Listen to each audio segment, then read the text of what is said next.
Bonjour à tous. Comment devenir un râleur, un grogneur et un perdant?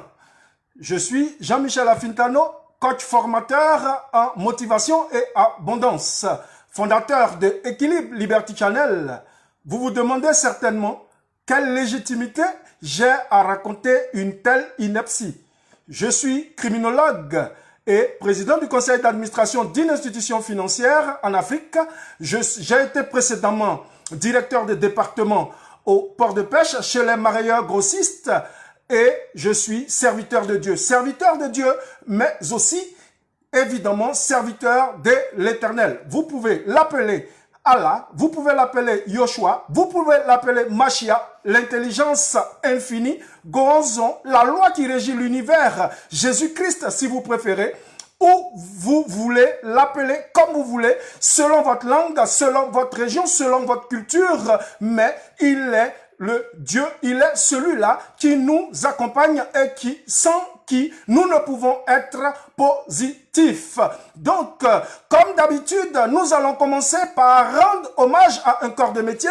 Et le corps de métier que nous avons choisi aujourd'hui d'honorer, ce sont les agents des collectivités locales. Et voilà, tous ceux-là qui travaillent pour le bien public.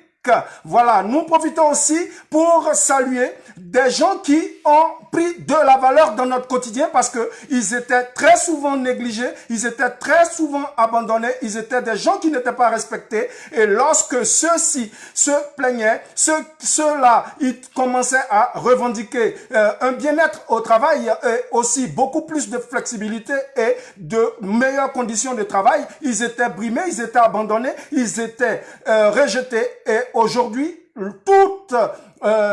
tous les avantages de leur métier a été reconnus par l'humanité. Il s'agit des soignants. Tous ceux qui sont dans le corps médical, ils sont aujourd'hui respectés parce que à cause de la crise que nous connaissons, cette crise sanitaire, ils sont aujourd'hui respectés, ils sont même applaudis, ils sont félicités et plébiscités dans le monde entier. Donc, big up à tous les soignants et les agents des collectivités. Merci d'être avec nous. Nous sommes sur Équilibre Liberty Channel, la première chaîne d'éducation spirituelle et financière pour la communauté et pour la diaspora. Nous accompagnons tous ceux qui sont bloqués, tous ceux qui ne peuvent pas avancer, tous ces entrepreneurs-là qui ont perdu de leur verve et qui n'arrivent plus aujourd'hui à accroître leurs revenus et à doubler ce qu'ils avaient comme revenus potentiels et substantiels. Nous les accompagnons pour leur donner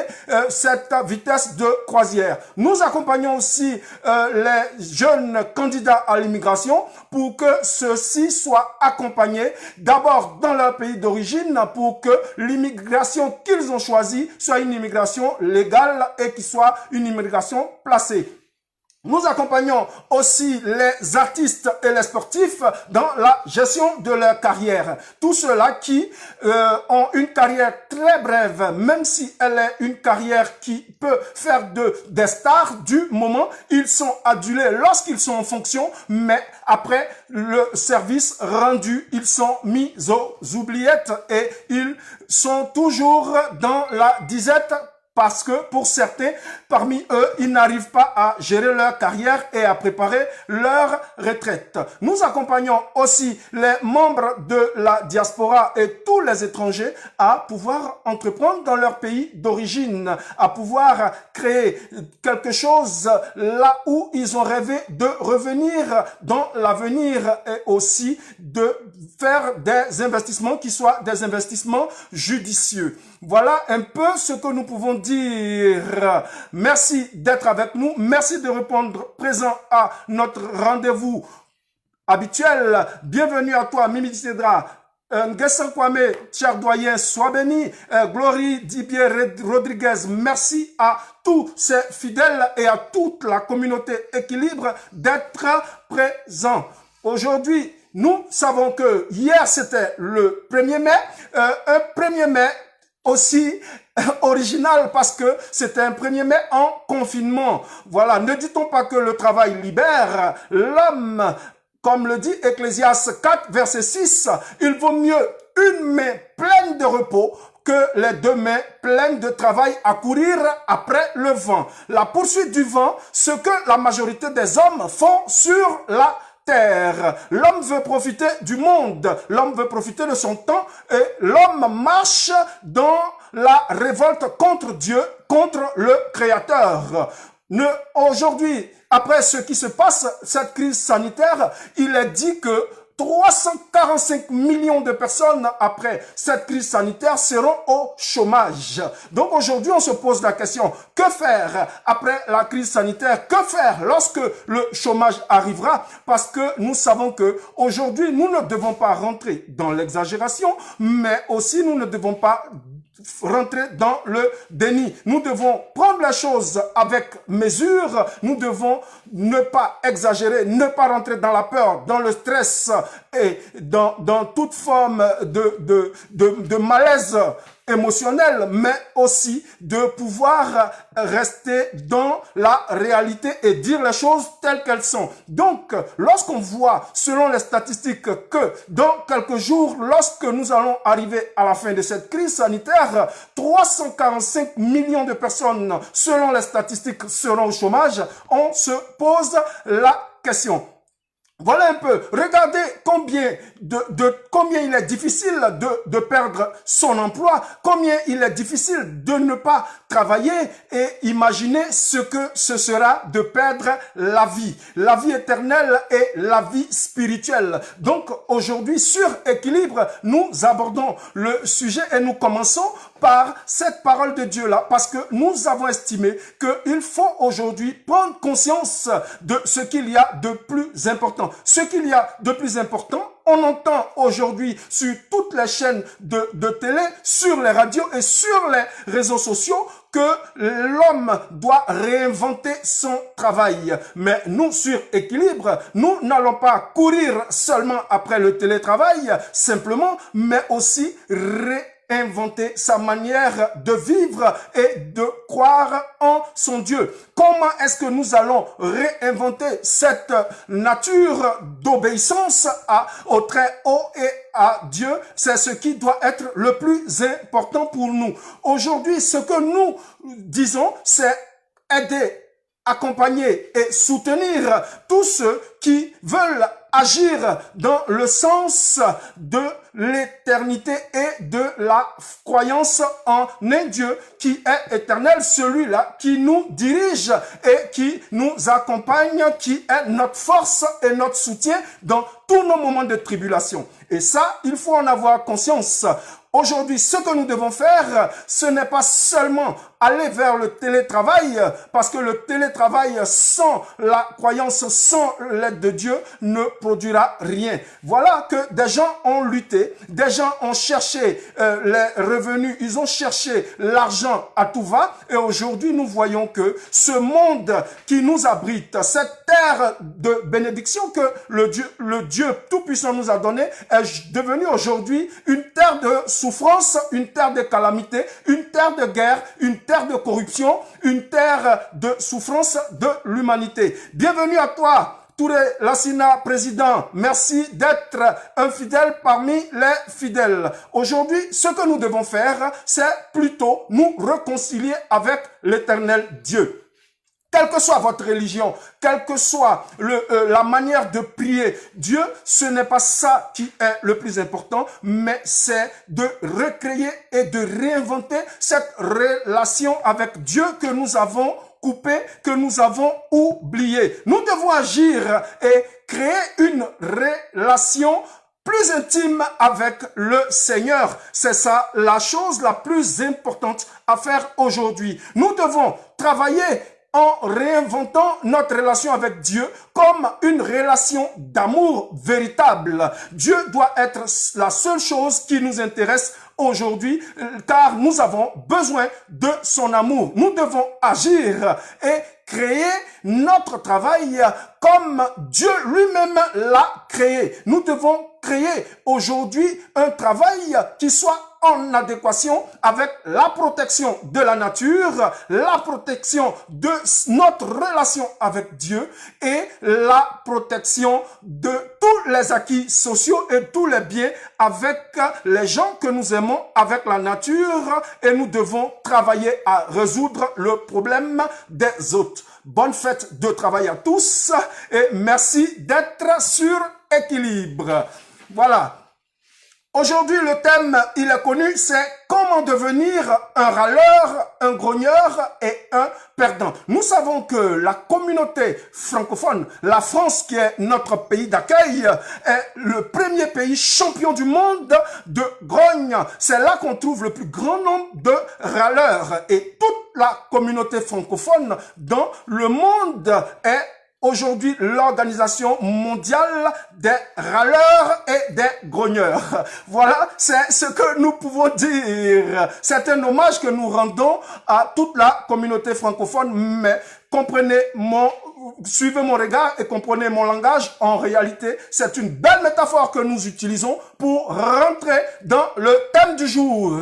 Nous avons reçu énormément de questions. Merci pour vos avis, pour vos commentaires, pour vos suggestions et merci de continuer à nous soutenir. Nous demandons à ceux qui veulent participer à l'émission de ne pas couper le direct, mais plutôt d'appeler sur les numéros qui ont été donnés. Vous pouvez appeler sur le WhatsApp, vous pouvez appeler sur le téléphone et vous pouvez utiliser aussi les SMS et envoyer des messages écrits et non l'appel sur le direct. Comment devenir de véritables râleurs, de véritables grogneurs et de véritables perdants? Merci pour les questions que nous avons reçues. Ce sont des questions très constructives et aussi merci pour vos critiques, qu'elles soient négatives ou qu'elles soient positives. Nous bénissons Dieu pour cela. Ça veut dire réellement que la communauté Équilibre est en train de prendre et que aujourd'hui l'Afrique vit son réveil et son éveil vers le développement. Voilà un peu ce que nous pouvons dire. Merci encore à tous d'être là et de nous soutenir. Comme nous disons, pendant cette période de confinement, nous continuerons à faire des lives le lundi, le mercredi et le samedi sur notre chaîne Équilibre. Et après le confinement, nous allons revenir à la norme de notre chaîne, à savoir les interviews, à savoir les enseignements avec des vidéos beaucoup plus courtes. Donc actuellement, nous faisons notre direct tous les 2 jours et c'est 1 heure de partage et de communion avec la communauté Équilibre. Merci de ne pas appeler et interrompre le direct. Appelez sur les réseaux que vous connaissez. Voilà. Donc, nous allons aller dans les points pour devenir véritablement un râleur, un grogneur et un perdant. Voilà. La première chose à faire pour devenir un râleur, un grogneur et un perdant, c'est de passer sa vie à critiquer tous ceux qui ont réussi. Si vous voulez être un râleur et que vous voulez finir votre vie dans l'amertume et dans la désolation, continuez à critiquer tous ceux qui ont réussi. Considérez tous ceux qui ont réussi comme étant des voleurs, comme étant des escrocs. Jalousez véritablement tous ceux qui ont réussi. Pendant que les râleurs, les grogneurs et les perdants, ils sont en train de critiquer, tous ceux qui vivent de façon positive et qui ont un état d'esprit qui est l'état d'esprit des gagnants, eux, ils font le contraire. Deuxième chose à faire pour être le meilleur râleur et le meilleur grogneur, c'est accuser les autres. Que tout le monde ou ceux qui veulent demeurer des râleurs, des grogneurs et des perdants, ils passent leur temps à accuser les autres. Accusez vos parents. C'est vraiment eux qui ont permis que vous ne réussissez pas. Accusez l'État, accusez les autorités, accusez les riches, accusez tout le monde. Voilà, c'est ça, c'est la meilleure manière de se faire passer pour une victime.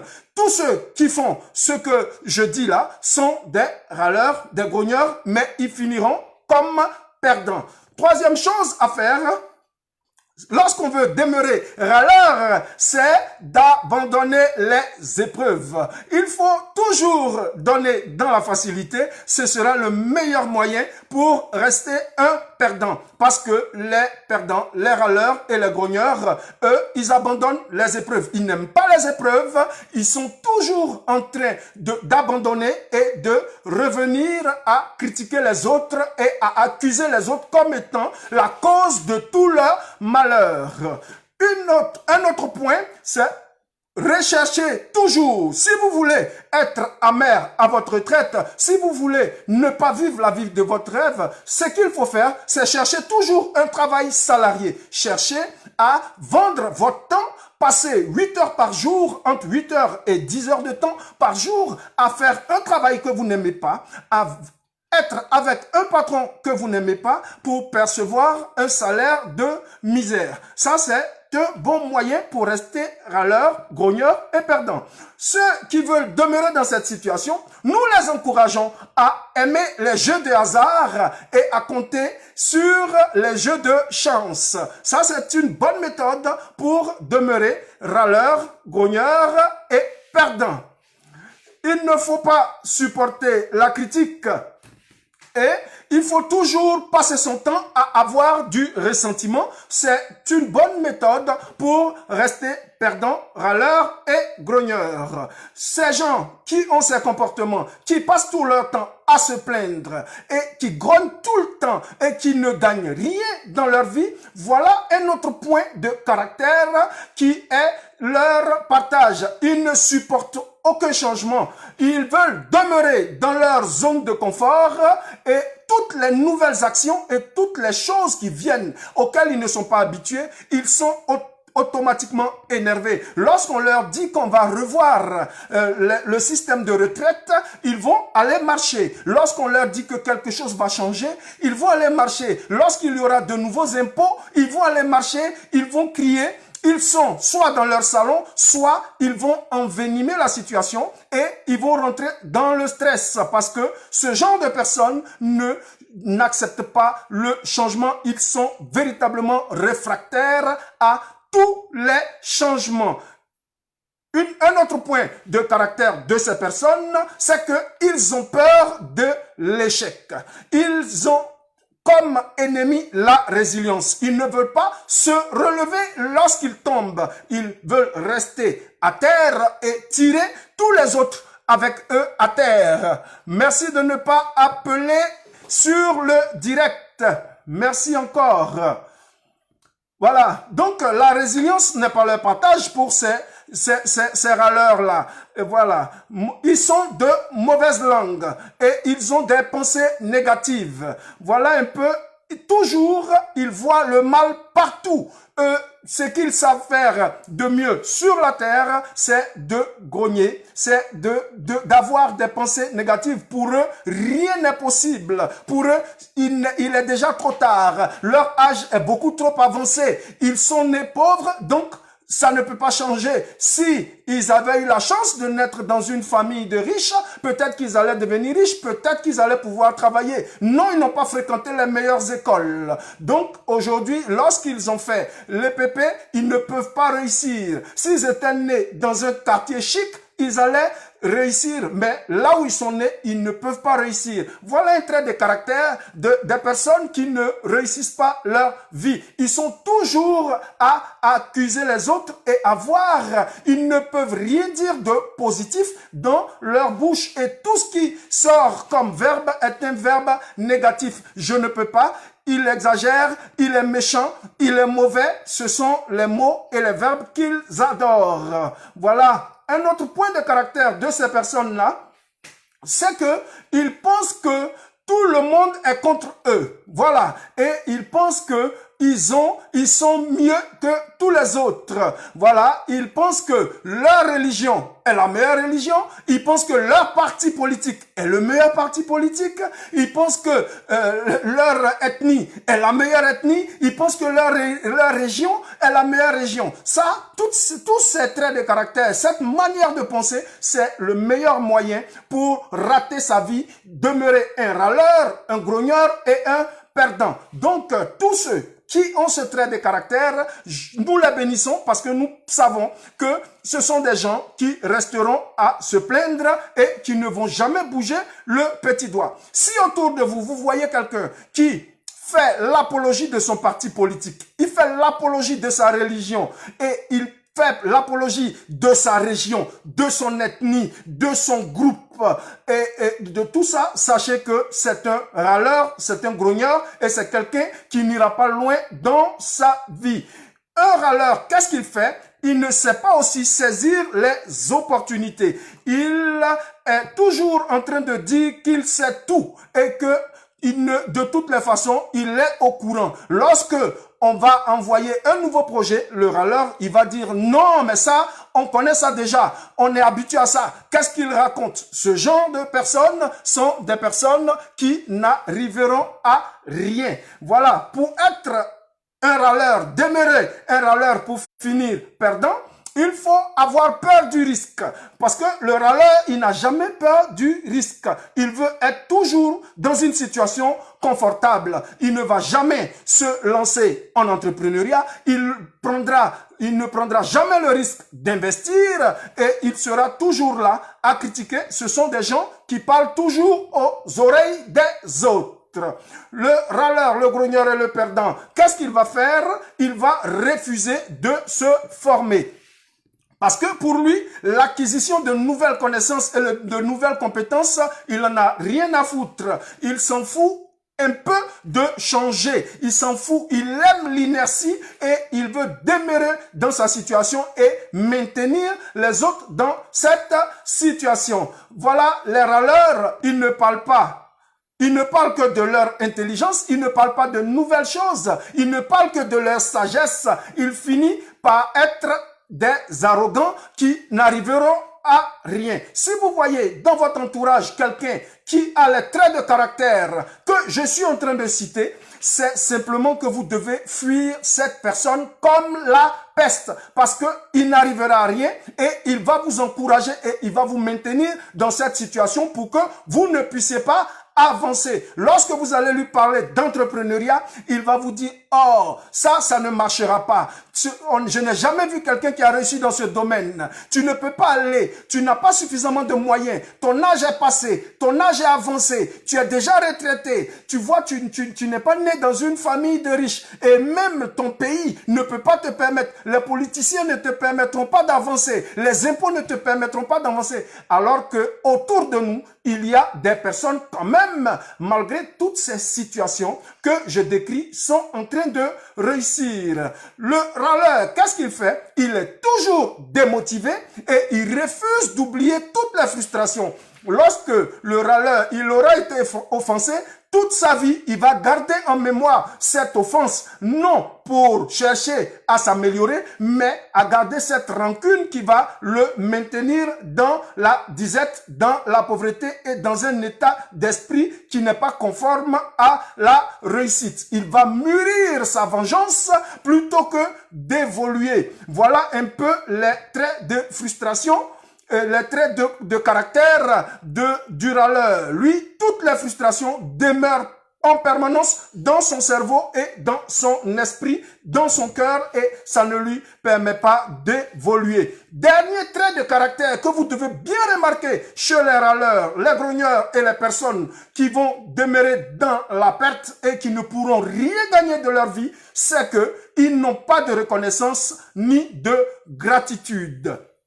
Ce sont des gens qui ne pensent qu'à eux-mêmes et ils ne savent même pas reconnaître le bienfait. Voilà, ils en veulent à leurs parents. Aucune gratitude. Ils n'ont aucun amour à partager avec les autres. Pour eux, leurs parents n'ont rien fait pour eux. Pour eux, la vie n'a pas été tendre avec eux. Pour eux, ce sont leurs professeurs qui ont été de mauvais enseignants. Ce sont leurs autorités qui n'ont pas été de bonnes autorités. Voilà, c'est leur pays. C'est l'Afrique qui est une terre maudite. Voilà, ce sont des pays qui sont là, qui ne pourront jamais évoluer. Vous voyez, aujourd'hui, ce qu'il ne faut pas faire, c'est tout ce que je viens de citer. C'était simplement une métaphore que j'avais utilisée pour dire que ce sont des comportements à ne pas avoir. les comportements que nous venons de citer aujourd'hui sont des comportements à bannir. Parce que, vous savez, l'amour et la gratitude, c'est ce qui apporte la réussite. Je profite de cette occasion pour rendre hommage et dire une immense gratitude à ma mère, parce que c'est l'amour de ma mère qui a été la base de ma réussite. C'est elle qui m'a insufflé cet amour de l'Éternel, et aujourd'hui, immense gratitude à toi, maman, pour ce que tu as fait de ton fils. Tu m'as montré le Seigneur, et cette voie a été la voie royale aujourd'hui pour ma réussite, et je tiens officiellement à te remercier devant tout le monde, car je sais que tu as été pour tout, tu m'as porté et c'est toi qui m'as soutenu, même dans les pires moments. Pendant que j'étais pourchassé, pendant que j'étais maltraité, tu as toujours été là. Et celui qui ne peut pas rendre hommage à son père ni à sa mère n'est pas digne de l'Éternel Dieu. Et en plus, lorsque vous voyez, pour vous qui êtes croyants, et vous savez que c'est c'est l'un des points du décalogue qui est suivi d'une bénédiction ou d'une malédiction. Honore ton père et ta mère. Et ceux qui ne peuvent pas honorer leur père ou leur mère ne sont pas dignes de Dieu et ils auront le point, je ne veux pas dire la malédiction qui sous-tend ce commandement. Merci. Voilà un peu. Ce que je peux dire, c'est que l'amour de ma mère a été ce qui m'a permis aujourd'hui d'être devant vous et de pouvoir parler et pouvoir vous enseigner ce que j'ai pu apprendre auprès de mes maîtres. Merci pour vos questions qui commencent à venir en abondance. Je vois énormément de réactions par rapport à ce que je veux dire, par rapport à ce que nous avons dit aujourd'hui. Et ça, c'est une bonne chose et c'est de bonne guerre. Voilà ce que nous avions à dire sur comment devenir un râleur, un grogneur et un perdant. Malheureusement, nous, dans la communauté francophone, nous sommes, ce que nous avons eu comme héritage de la France, c'est de savoir râler, de savoir critiquer et de demeurer perdant. Vous verrez que dans le monde anglophone, c'est un peu plus évolué parce que les gens dans le monde anglophone n'ont pas le temps de râler, ils n'ont pas le temps de grogner et ils sont des éternels gagnants. Lorsque nous voyons les peuples qui sont anglophones, ils sont beaucoup plus enclins au risque, ils sont beaucoup plus enclins à un comportement de résilience et ils n'ont pas peur de l'échec, ce qui fait qu'ils arrivent à s'en sortir et à mener des actions positives pour l'évolution de l'homme, de la population et de la terre tout entière. Voilà un peu ce que nous pouvions dire sur comment devenir un râleur, un grogneur et un perdant. Nous allons en même temps rentrer sur les points des questions. Voilà. Merci à toi, Abdoul. Merci, Aboudraman, d'être présent sur notre chaîne Équilibre. Big up à toi et à toute la famille Berthe du côté d'Abidjan. Merci encore. Voilà, première question. Il y a beaucoup de questions. Nous n'allons pas forcément répondre aux questions sur le Covid-19 aujourd'hui. Nous allons parler nous allons répondre aux questions business. Voilà, sur le thème que nous avons abordé et aussi sur d'autres choses, peut-être des lives passés. La première question, c'est: que penses-tu de l'échec? Oui, nous avons parlé d'échec et effectivement, pour nous, l'échec, c'est une épreuve. Mais c'est une épreuve à laquelle il faut résister pour que l'échec fuit. Voilà un peu ce que nous pouvons dire. L'échec, une question encore qui vient, as-tu honte de l'échec? Non, je n'ai pas honte de l'échec. Je n'ai pas honte de mes échecs et je ne fais que parler de mes échecs parce que j'ai beaucoup échoué dans la vie. Aujourd'hui, ce qu'il faut savoir, c'est que l'échec n'est pas une fin. L'échec, c'est simplement le début de quelque chose de merveilleux. Lorsqu'on échoue, ça veut dire qu'on a appris quelque chose et on a eu une expérience de notre échec. Les échecs ne sont rien d'autre qu'une marche supplémentaire vers notre réussite. Donc, pour moi, je pense que l'échec, c'est une bonne chose. Ce n'est pas ce que je recherche, mais ce sont des choses qui arrivent et lorsqu'elles arrivent, on doit vite les oublier et on doit se relever, avancer et tirer le maximum de leçons et d'expertise de nos échecs. Lorsqu'on regarde les grandes entreprises sur cette terre, elles ont échoué. On a vu la dernière fois Elon Musk, lorsqu'il lançait la nouvelle Tesla, on a vu qu'il a demandé à un de ses collaborateurs de lancer une balle de plomb sur la vitre et la vitre qu'il avait jugée incassable, elle s'est cassée. On a vu Volvo, lorsque Volvo a lancé son premier modèle avec l'auto bloquant qui ne pouvait pas permettre à la voiture de cogner, lorsqu'ils ont lancé la voiture sur un camion, on a vu que ça a été un flop, un véritable échec parce que la voiture ne s'est pas arrêtée et le radar n'a pas répondu et la voiture a cogné littéralement le camion et ça a été un échec. Mais ce sont des entreprises qui, après ces échecs, aujourd'hui, demeurent leaders dans leur domaine. On voit Boeing. Boeing aujourd'hui, malgré les accidents de leur modèle 747 que nous connaissons Max, on a vu que Boeing est en train de rebondir. On a vu Airbus, pendant que Boeing était numéro 1, Airbus n'a pas cessé de travailler et a continué à travailler. Aujourd'hui, Airbus a pris son départ. On voit des entreprises comme 7up. 7up, c'est une entreprise où, lorsque elle a été créée, celui qui a créé son entreprise, à 7 reprises, il avait échoué. Mais imaginez, ces échecs ont été pour lui un tremplin pour pouvoir réussir. Et la 7e fois, il a lancé sa limonade. Sa limonade aujourd'hui, elle est connue, elle s'appelle 7up, pour dire simplement que c'était la 7e fois qu'il avait essayé. C'est à la 7e reprise que ça a marché. Lorsqu'on voit Thomas Edison, pour créer la lampe électrique,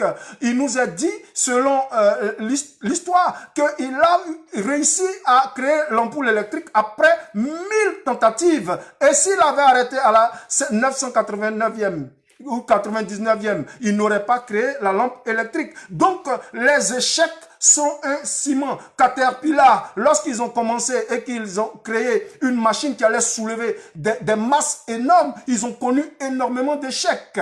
Vous voyez, Colgate, ils ont échoué lorsqu'ils ont créé leur pâte. Ils ont échoué, mais ils ne se sont pas découragés. On a vu Hyundai, la marque Hyundai, ils ont commencé avec la Pony. Et lorsque les premières Pony sont sorties, les portières tombaient et les gens riaient de Hyundai. Aujourd'hui, Hyundai est le 6e constructeur de véhicules au monde. Pour dire que les échecs ne doivent pas nous tétaniser, les échecs ne doivent pas nous bloquer, mais les échecs doivent être pour nous un ciment et nous aider à réussir. Bienvenue à toi, Dorcas Conan. Merci à toi, Jules Tano. Merci d'être présent. Est-ce que le programme que tu présentes est le même que Code One?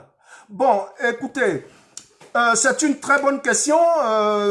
Code One n'est pas comme notre programme. Code One, selon les recherches que nous avons faites, Code One, je ne veux pas faire de la contre-publicité, mais sur notre chaîne Équilibre, nous sommes équilibrés et spirituellement, ce serait méchant que nous n'abordions pas le sujet. Voilà. Donc, Code One, c'est une pyramide de Ponzi. Et nous, sur notre chaîne, nous disons que nous ne voulons pas de pyramide parce que nous savons que les pyramides sont de mauvais investissements parce que au départ, on paye les premiers à rentrer dans ce business, ils vont être payés et au fil du temps, lorsque la base de la pyramide va devenir large, on va utiliser l'argent des seconds pour payer les premiers, ainsi de suite, et ceux qui arriveront en dernière position, ils seront purement et simplement arnaqués. Donc, nous disons que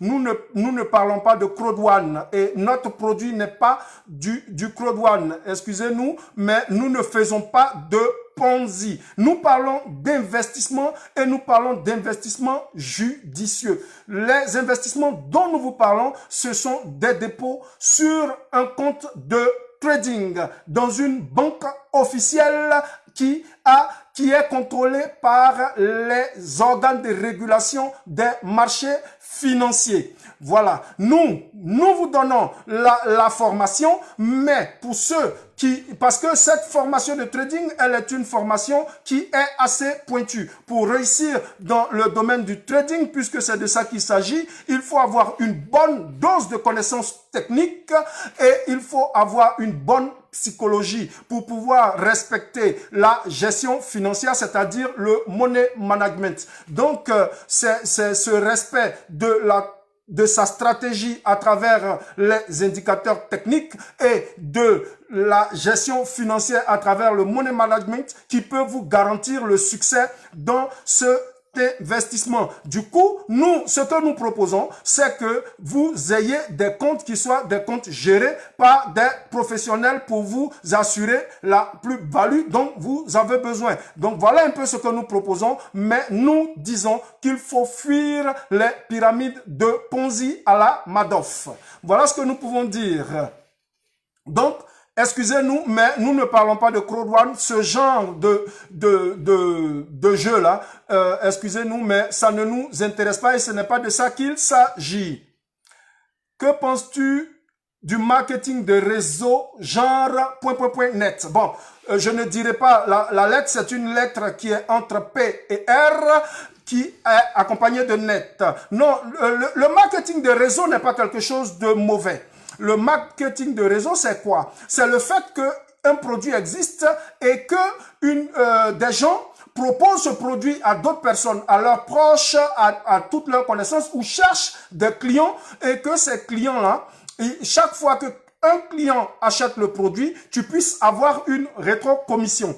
Le marketing de réseau de cette entreprise .net, pour nous, ce n'est pas mauvais en soi, parce que le marketing de réseau, il existe. Mais nous disons que nous ne sommes pas. Nous respectons bien les leaders de ce marketing de réseau qui vraiment a eu du succès en Afrique, mais nous disons que pour nous, sur Équilibre, qui voulons le développement de l'Afrique, c'est regrettable que des gens investissent énormément d'argent à faire la promotion des produits des autres. Voilà que cette firme dont pour laquelle je ne ferai pas de publicité, elle envoie des produits qu'elle vient proposer à des gens qui, pour des commissions, vendent les produits qui coûtent des produits qui sont à bas prix réellement, mais qu'on va surfacturer pour pouvoir avoir des clients et pouvoir avoir des bénéfices. C'est quelque chose qui se fait en Afrique, qui marche très bien, surtout en Afrique de l'Ouest et en Afrique australe. Ça marche très bien, ça marche aussi en Europe, pourquoi pas. Mais nous disons qu'aujourd'hui, plutôt que de faire la promotion de produits des gens de l'Asie, des produits qui sont achetés à pratiquement 5 000 francs CFA, mais qui sont revendus à nos populations entre 150 000 et 400 000. Nous disons que c'est scandaleux de voir ce genre de choses. Et aujourd'hui, ce genre de produits, on parle de biodisques, on parle de key pendant, on parle de ce genre de choses. Lorsque vous allez, je vous demande de faire un tour sur AliExpress, vous voyez qu'un key pendant ou un biodisque, il est vendu à 13 €. Sur Amazon, il est vendu à 28 €. Mais qu'est-ce qui se passe pour que on vienne vendre ce genre de produit entre 50 000 et 400 000 francs à nos populations africaines? Il y a quelque chose qui ne va pas chez les Africains. Parce qu'on est en train de chercher des bénéfices et des gains, on se permet de faire ce genre de choses. Des gens s'enrichissent. Le marketing de réseau n'est pas une mauvaise chose. Mais nous, aujourd'hui, ce que nous recommandons aux Africains, c'est d'utiliser le marketing de réseau comme étant quelque chose de bon, mais pour faire la promotion et pour valoriser nos produits agricoles, nos produits africains. C'est ce que nous devons faire. On doit faire un marketing des réseaux en café, en cacao, pour des produits comme le café, le cacao, le palmier à huile, l'ananas, les noix de cajou, le ricin, le sisal, le moringa, et toutes les huiles en Afrique, on doit faire la promotion. Si on doit créer un marketing de réseau, il doit pouvoir faire la promotion de nos produits locaux. Comment est-ce qu'on peut faire la promotion d'un biodisque qui est vendu à 5 000 francs CFA? Si vous allez sur Internet, vous allez sur Alibaba, vous allez sur AliExpress, vous allez sur tous les réseaux sociaux, vous verrez que c'est vendu entre 13 et 28 euros. Mais pourquoi est-ce qu'on peut le vendre à ce prix-là aux Africains? Mais il y a quelque chose qui ne va pas chez nous. Il faut revoir ce genre de choses. Je sais que je serai attaqué parce que c'est une grande firme qui est financièrement assise, qui est même sponsor de certaines grandes équipes de football, mais nous disons que aux Européens, aux Asiatiques de faire la promotion de leurs produits, mais à nous les Africains de faire le marketing de réseau pour valoriser nos produits et pouvoir créer une plus-value sur les produits que nous fabriquons, sur ce que nous produisons. Ça, ce serait beaucoup plus juste et ce serait beaucoup plus intelligent pour les Africains. Lorsque vous voyez, faites un tour sur Internet et vous verrez ce que c'est que, combien coûte un biodisque qui est vendu à nos populations en Afrique au nom d'une certaine entreprise à des prix exorbitants, ce qui, pour nous, est véritablement injuste.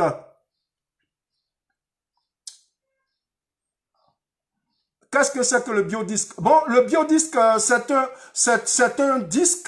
Ce sont des nanos verts qui sont mis sous forme de disque. Et ce disque-là, selon les Asiatiques, ils estiment que ce disque a une énergie scalaire qui permet d'enlever tout ce qui est ion négatif dans l'eau, dans tous les produits et dans tous les appareils électroménagers que nous avons, qui permet aux fruits de durer beaucoup plus avant d'être avariés, qui permet au lait de ne pas vite être avarié, qui permet à l'eau d'être dégagée de tout ce qui est ion négatif et de mauvaise énergie. Donc, c'est ce genre de produit qui est valorisé à travers cette entreprise. Et nous, quand nous regardons que des gens, des milliers d'Africains sont dans ce genre de commerce, nous disons que l'Afrique doit revoir un peu sa mentalité parce que il serait mieux de faire la promotion de nos produits à nous plutôt que de faire des promotions de produits que nous jugeons un peu idolâtres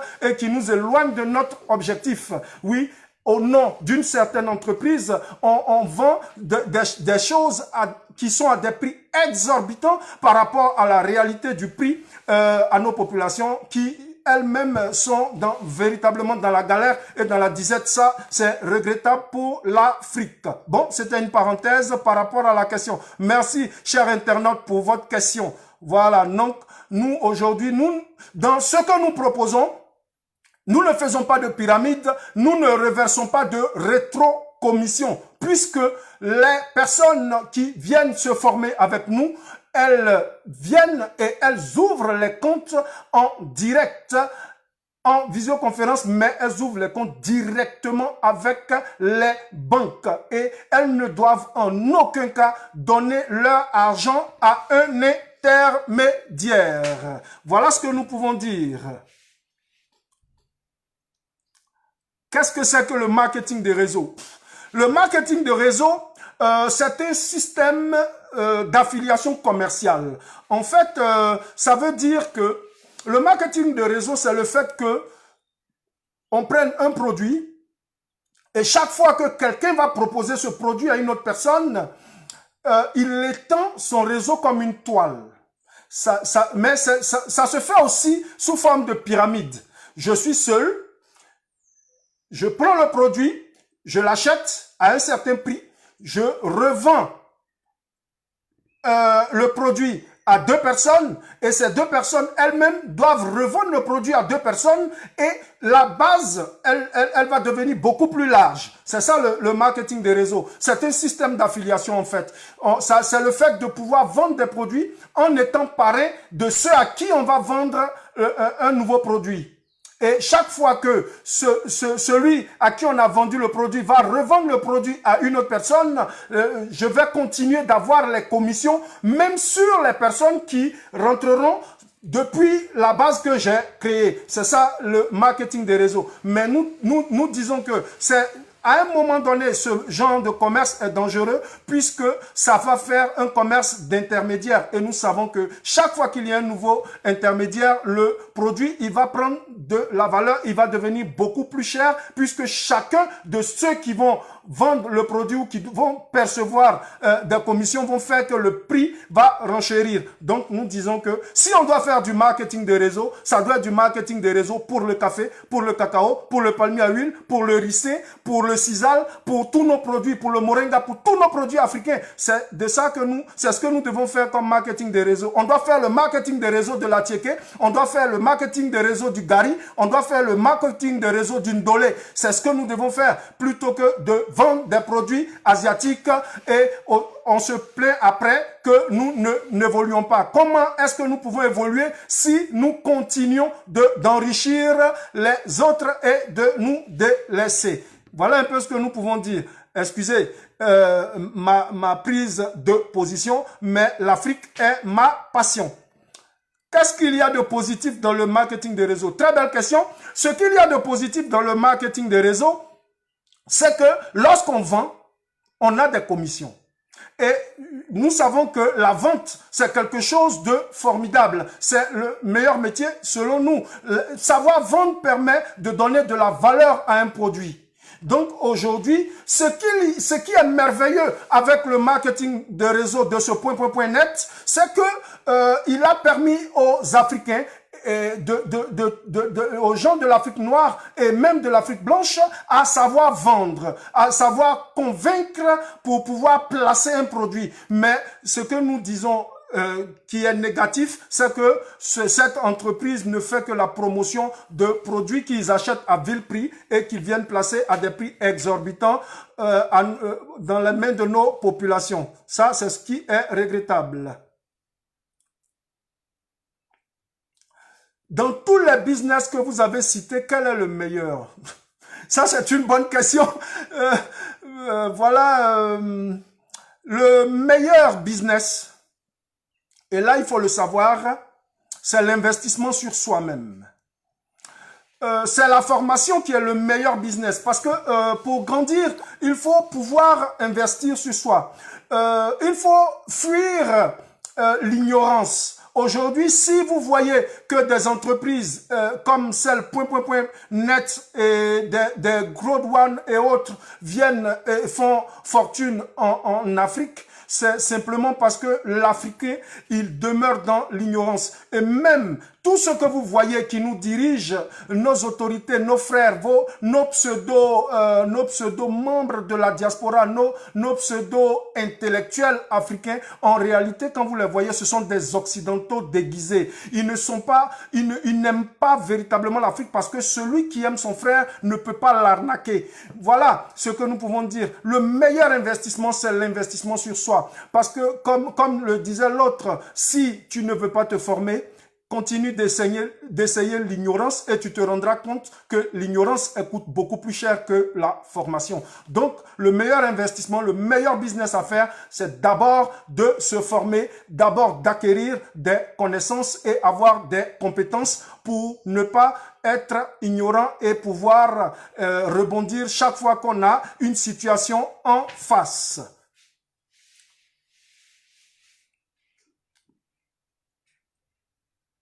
Les pays occidentaux cherchent à prendre une place en Afrique. Oui, ça c'est une réaction d'un internaute. C'est une bonne chose. Il dit que les pays occidentaux sont toujours en train de chercher une place en Afrique. Oui, ça avant c'était, nous disons que aujourd'hui, il faut prendre conscience que avant c'était moindre. Parce que les années qui vont venir avec cette crise sanitaire, sachez que aujourd'hui, le monde entier va lorgner encore plus du côté de l'Afrique. Et là, les Africains doivent prendre conscience et doivent se réveiller. L'Afrique aujourd'hui est un continent géostratégique que toutes les grandes puissances veulent avoir comme alliés. Donc aujourd'hui, nous devons nous former, nous devons être prêts pour pouvoir renégocier les différents accords et les différents partenariats commerciaux qui arriveront très bientôt. Puisque l'Asie aujourd'hui est saturée, vous savez que Donald Trump est en train de lancer une véritable guerre économique contre la Chine. Aujourd'hui, il a décidé comme ça depuis hier de taxer encore, d'augmenter les droits de douane vis-à-vis de la Chine. Il ne veut plus faire facilement des business avec la Chine. Donc ça veut dire que les années à venir seront beaucoup mouvementées au niveau de l'Afrique, parce que on est en train d'assister à une véritable guerre économique. Plutôt, la troisième guerre mondiale, plutôt que d'être une guerre avec les armes à feu, elle est devenue une guerre sanitaire, et elle est devenue une guerre économique. Donc les grandes puissances sont en train de se faire la guerre sur le plan économique, et l'Afrique, alors, qui est en dehors de cette guerre, elle sera véritablement la proie sur laquelle les Occidentaux vont vouloir mettre le grappin. Donc c'est aujourd'hui à tous les Africains de se réveiller, de prendre conscience pour se préparer et attendre lorsque les Occidentaux viendront, parce qu'ils n'ont pas d'autre choix que de collaborer et de créer des nouveaux partenariats avec l'Afrique.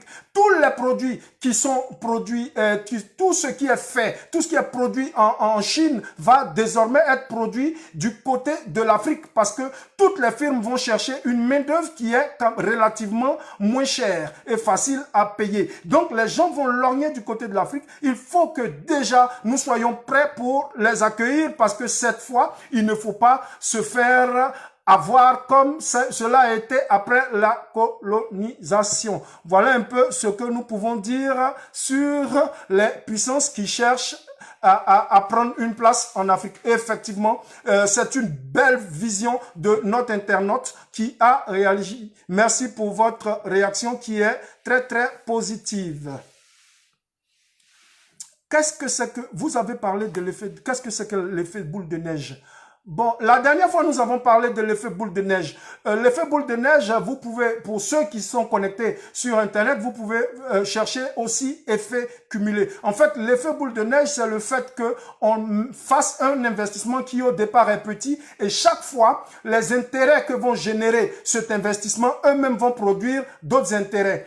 Les intérêts cumulés, on les voit généralement en banque et en assurance. Mais en banque, le piège, c'est qu'il y a des frais de gestion. Et en assurance, il faut savoir qu'il y a aussi des frais de gestion. Mais avant de placer, de faire un investissement en assurance, il faut bien lire les contrats. Avant de faire un placement en banque, il faut bien lire le contrat et savoir quelle est la marge que va percevoir soit votre assurance ou soit votre banquier. Parce que souvent, les banquiers ou les assureurs, ils mettent une petite clause qui est écrite avec un caractère peut-être 6 pour que vous ne puissiez pas lire. Ce sont les frais de rupture. C'est là où les banquiers, les assureurs, ils arrivent à avoir ceux qui souscrivent à leurs produits. Donc, il faut faire très attention. Et sur notre chaîne, nous révélons ce genre de choses. Tous ceux qui vont nous contacter, ils auront une formation sur ce genre de placement et sur ce genre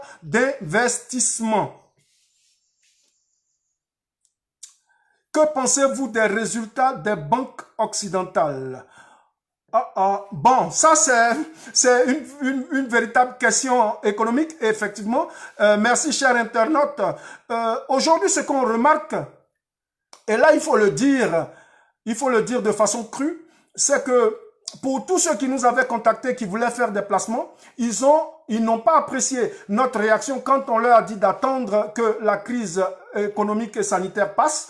C'est ce que nous venons de constater avec les banques. Nous voyons que les grandes banques en Occident sont en train de présenter pour le premier trimestre des résultats très très négatifs. Nous avons vu, bon, nous n'allons pas faire de publicité, nous n'allons pas forcément les citer, mais de grandes banques comme la Société Générale, comme PNP, comme le Crédit Agricole ont fait des résultats entre -8 et -6%. Donc, aujourd'hui, ces actions-là ont quand même baissé parce qu'on sait qu'il y a véritablement un problème économique et parce que l'économie n'est pas en train de tourner. Voilà, ceux qui arrivent à tenir, ce sont les grandes firmes américaines, c'est Tesla, ce sont les GAFA, c'est-à-dire Google, Amazon, Facebook et Apple, ce genre d'actions-là qui sont en train de tenir sur le marché. Mais les autres, ils sont véritablement secoués. Donc, voilà ce que nous pouvons dire.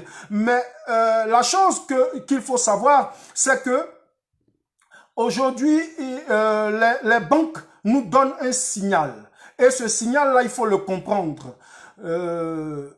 4 banques qui sont les banques majeures, ce sont elles qui gèrent tout ce qu'on appelle produits dérivés. Et ces produits dérivés-là sont les produits, les différents placements dont nous parlons. Il y a 4 grandes banques qui sont des banques qui sont du côté, qui sont des banques anglophones, généralement. Il y a JP Morgan, il y a Goldman Sachs, il y a la Bank of America et il y a Citibank, qui sont les 4 majeurs. Ce sont eux qui vont permettre de comprendre et de maîtriser le véritable baromètre du marché. Donc, ce sont ces banques-là que nous devons regarder, c'est à ces banques-là que nous devons nous frotter, c'est dessus que nous devons regarder les indicateurs. Et aujourd'hui, quand on voit, ce sont ces 4 banques-là qui gèrent à elles seules 90% des produits dérivés sur la Terre, selon le Bureau des contrôleurs de la monnaie, l'OCC.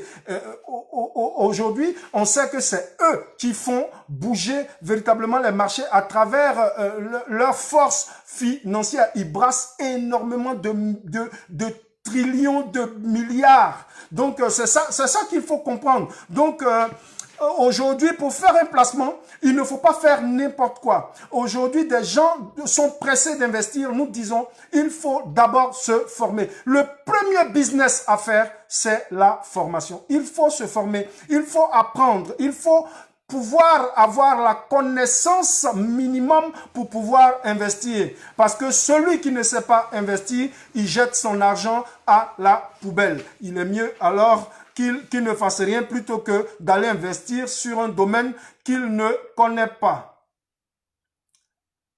Pensez-vous que les marchés sont truqués? Ah non, il faut faire attention.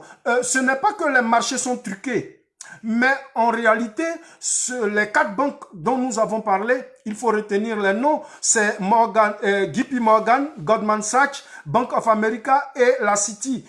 Ces 4 banques-là, lorsque il va y avoir une réaction, lorsqu'elles vont publier, lorsqu'elles vont donner des signaux, ce sont ces signaux-là qui vont faire basculer le marché parce que c'est eux qui gèrent 90% des marchés dérivés. Donc, il faut comprendre. Il faut comprendre le système. Lorsqu'on n'a pas de formation, on a l'impression que tout est truqué. Non, ce n'est pas truqué, mais il y a des baromètres, il y a des géants qui font basculer les marchés. Ça, il faut le comprendre. Et lorsqu'on a la connaissance, ce sont des choses qui paraissent assez logiques. Mais lorsqu'on n'a pas la connaissance, on pense que c'est du charabia, on pense que c'est truqué. Et aujourd'hui, ce que nous disons, c'est qu'il y a énormément d'Africains qui sont quand même éclairés. Mais il faut que chacun arrive à apporter à ses frères en Afrique quelque chose, la connaissance minimum pour pouvoir eux aussi rentrer sur le marché. Nous ne répondrons pas à toutes ces questions, énormément, des questions sur le Covid, des questions sur professeur Raoult, non. Aujourd'hui, nous n'allons pas en parler. Aujourd'hui, nous parlons business. Voilà. Ne crois-tu pas au hasard et à la chance? Effectivement, nous disons que nous n'allons pas donner dans le déni. Voilà, effectivement, il faut savoir que c'est une question de terminologie. Ça veut dire que ce sont des mots. En fonction de nos croyances, on va accepter des mots ou on va les rejeter. Mais les mots, ils existent. Ce sont des mots qui existent. Le hasard, pour un chrétien, pour un croyant, pour un musulman, pour un bouddhiste, il va te dire que le hasard n'existe pas. Mais moi, je dirais que le hasard, il existe. Le hasard n'est rien d'autre qu'une situation que tu ne maîtrises pas. C'est ça le hasard. Et le hasard, c'est ce que moi, j'appellerais la providence. Voilà. Pas que le hasard ou la chance n'existe pas. La chance, elle existe. La chance, ce n'est pas le hasard. Le hasard, c'est ce que nous ne maîtrisons pas. C'est un événement qui arrive dans notre vie auquel on ne s'attendait pas. Voilà, c'est un événement auquel on ne s'attend pas qui arrive. C'est ça le hasard. Et le hasard, sur le plan de la croyance et sur un plan psychologique, c'est un événement inattendu. Et pour les croyants, c'est ce qu'on appelle la providence. En réalité, on dira que c'est Dieu qui le permet. Mais c'est ça le hasard. Le hasard, on ne le maîtrise pas. Alors que la chance, c'est tout autre. La chance, c'est un levier. La chance est quelque chose, c'est une compétence. Quand on dit il a de la chance, en réalité, quand on dit il a de la chance, les gens, ils pensent que c'est le hasard. Non. La chance, ce n'est pas le hasard. Le hasard, c'est ce qu'on ne maîtrise pas, mais la chance se maîtrise. La chance se provoque. Celui qui s'en va jouer au jeu du hasard et qui gagne des milliers d'euros, en réalité, on dira qu'il a eu de la chance. Pourquoi il a eu de la chance? Parce qu'il a provoqué la chance. Nous ne sommes pas pour les jeux de hasard, mais nous avons donné ça comme exemple. Pour dire que la chance est une compétence. La chance se cultive. La chance, c'est le fait d'aller rechercher. La chance, c'est le fait de rebondir à chaque fois qu'on tombe. Quand vous voyez quelqu'un qui a gagné à la loterie, c'est quelqu'un qui a énormément perdu. Donc aujourd'hui, ce qu'il faut faire, c'est maîtriser le hasard, utiliser le hasard comme une opportunité et savoir saisir l'opportunité qui est la chance. Ça, il faut le comprendre.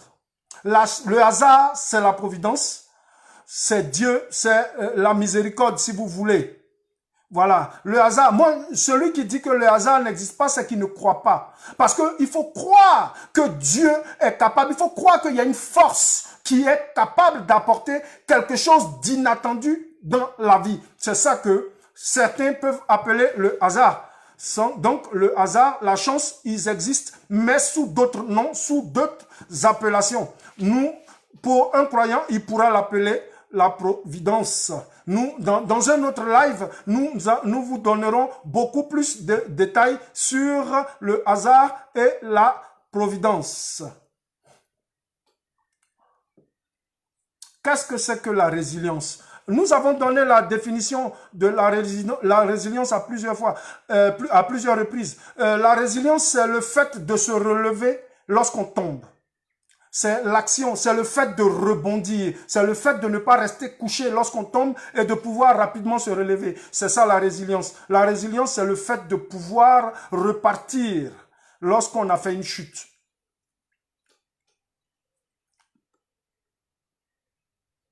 Il y a des questions, oui, merci, des questions, de nombreuses questions.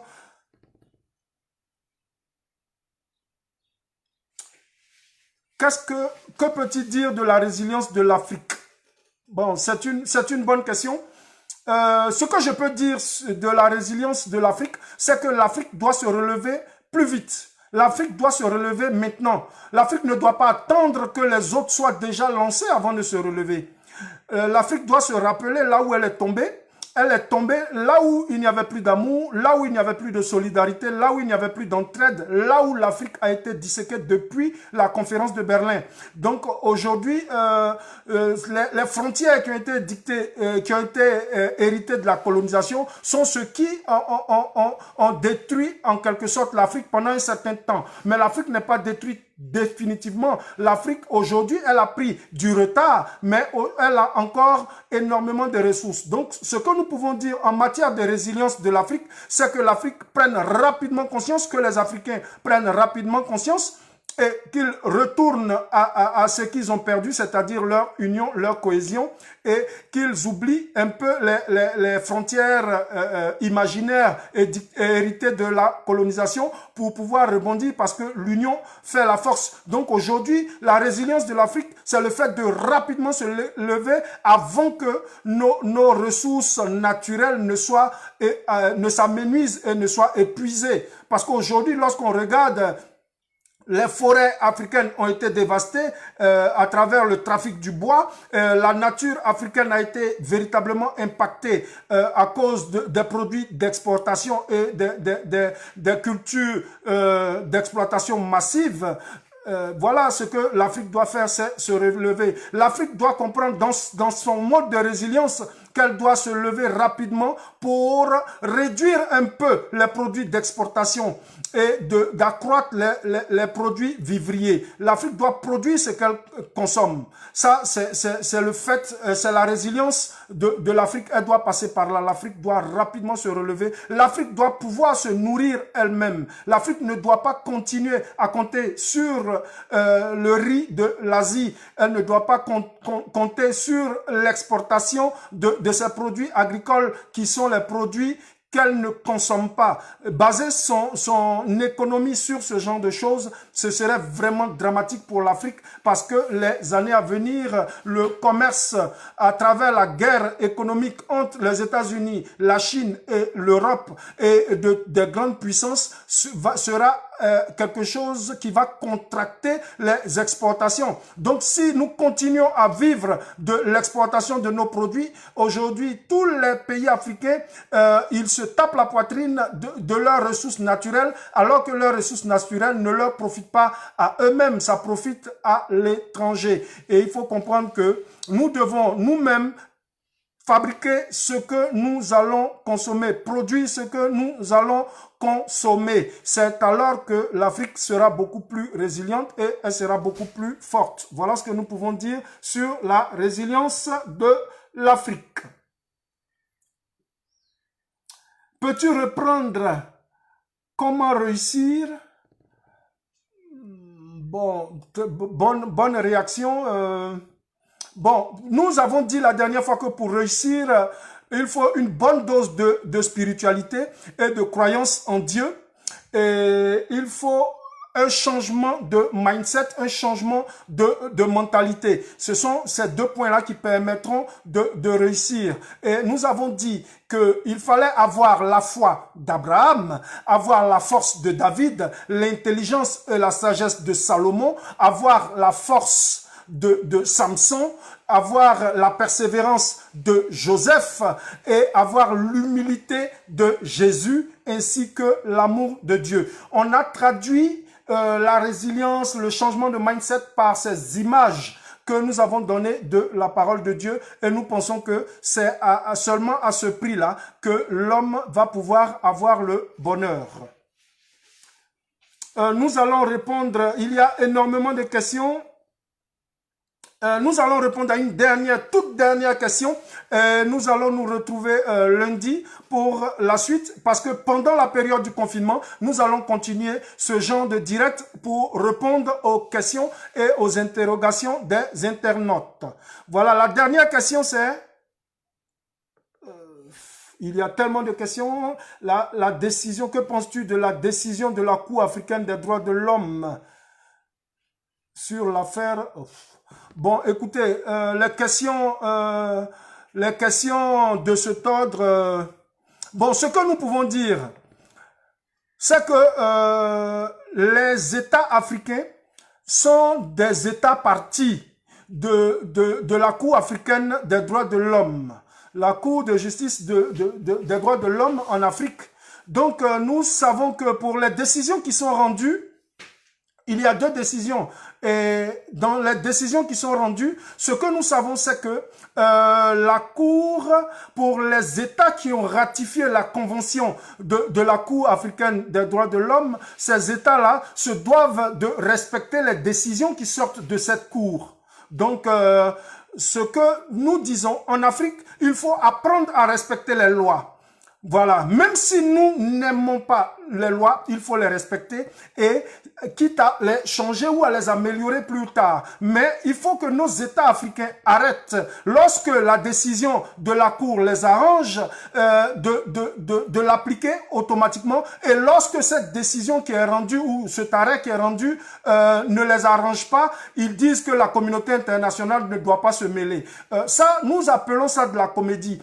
Aujourd'hui, ce qu'il faut faire, c'est en Afrique apprendre à respecter les lois, apprendre à respecter nos constitutions, parce que nous voyons que dans les pays où lorsque la Cour africaine rend une décision, ces pays-là, dans leur constitution, ont prévu qu'ils se doivent de respecter la décision d'une loi supranationale. Et cette loi supranationale-là, elle prend le dessus sur la loi nationale. Donc, il faut arrêter ce genre de comédie où lorsque la Cour donne une décision qui nous arrange, on est pressé de l'appliquer, et lorsque cette décision ne nous arrange pas, on ne l'applique pas. Il ne faut pas faire deux poids deux mesures, et nos autorités, nous les appelons à appliquer les lois, ce qui permettra à l'Afrique d'être beaucoup plus résiliente et beaucoup plus forte, parce que le respect de la loi est ce qui peut apporter la paix, la stabilité et le développement à l'Afrique. Voilà ce que nous disons. Nous avons appris que déjà le Bénin, après l'arrêt après la décision de la Cour africaine de justice, a décidé comme ça que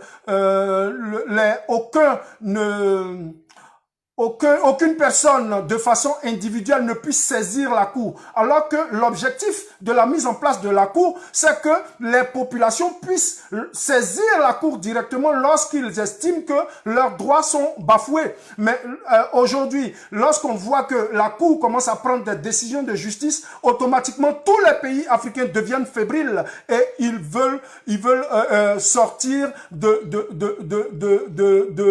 ça. Nous disons que c'est regrettable pour l'Afrique. Voilà, il faut appliquer la loi. La loi, elle peut être injuste, mais une loi, c'est une loi. Une loi, elle est applicable à tous. Voilà ce que nous pouvons dire sur la décision de la Cour africaine des droits de l'homme. Nous disons que justice amène à la paix amène le développement. Voilà ce que nous pouvons dire. Merci. Le thème d'aujourd'hui, c'était comment devenir un râleur, un grogneur et un perdant. Et nous avons utilisé une métaphore en présentant les points que nous devons bannir dans notre vie pour ne pas finir râleur, grogneur et perdant, pour être des marcheurs éternels, plutôt être des gens qui vont avoir de l'argent et pouvoir se suffire, vivre la vie de leurs rêves pour être moins amers, être véritablement, plutôt que d'être des râleurs, des grogneurs et des perdants, qu'ils soient tous des gagnants. Nous souhaitons que l'Afrique tout entière soit une Afrique qui gagne. Merci de nous avoir suivis. Si vous aimez ce que nous faisons et nos lives, merci de mettre un like, de visiter notre chaîne YouTube, Instagram, et bientôt nous aurons le Telegram et TikTok pour voir un peu les vidéos que nous faisons. Abonnez-vous et activez la cloche de notification pour recevoir nos vidéos en temps normal. Donc, merci de nous avoir suivis. Puisse Dieu permette à l'Afrique d'être prospère et que toute l'humanité retrouve sa paix, sa sérénité et que nous soyons véritablement réconciliés avec l'Éternel Dieu Tout-Puissant. Dieu vous bénisse. Merci de nous avoir suivis. Merci de nous accompagner et nous nous retrouvons lundi pour un autre live. Bye.